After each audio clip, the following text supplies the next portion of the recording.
नबी सल्लल्लाहु अलैहि वसल्लम पढ़ा करते थे सजदे में, दो सजदे के दरमियान ठूंगे मत मारा करो।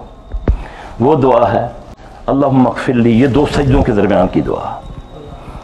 इस पर किसी को इख्तिलाफ नहीं है, किसी फिरके। दो सजदों के दरमियान की दुआ, अल्लाहुम्मा अग़फ़िरली, ए अल्लाह मेरी मग़फ़िरत कर दे, अल्लाहुम्मा अग़फ़िरली वरहमनी, मुझ पर रहमत अता फरमा, वआफ़िनी, मुझ पर आफियत दे, मुझे सेहत दे, वरज़ुक़नी, मुझे रिज़्क़ अता फरमा। ज़ाहिर है कि पाक रिज़्क़ अता है। ये दो सजदों के दरमियान की दुआ है।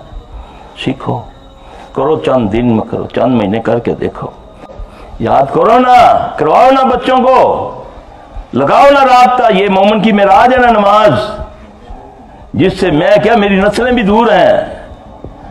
नहीं सोया रहा मेरा पुत्र, रात सारी तुमने कॉलेज की पढ़ाई की है, सोया रहे मेरी बेटी, सारी रात पढ़ती रही है, इम्तिहान आ रहे हैं, मेडिकल की स्टूडेंट है, पता चलता है कि आखिरी एग्जाम में पागल हो गई है।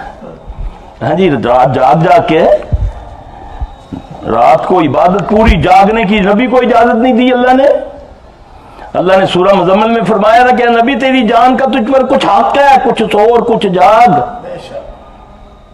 वो खालिक है ना बनाने वाला, उसको पता है कि इस जिस्म को क्या चाहिए, किस टाइम में क्या चाहना है इसने।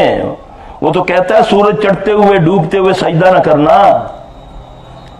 साइंस क्या कहती है? साइंस कहती है जब सूरज चढ़ता है तो जमीन से ऐसी शुआएं रिफ्लेक्ट होकर आती हैं जो इंसानी जिस्म को नुकसान पहुंचाती हैं, और थोड़ी देर के बाद 9-10 मिनट के बाद वही शुआएं इंसानी जिस्म को इतना फायदा देती हैं कि हमारी वीडियो पसंद आए तो लाइक, शेयर और सब्सक्राइब ज़रूर करें।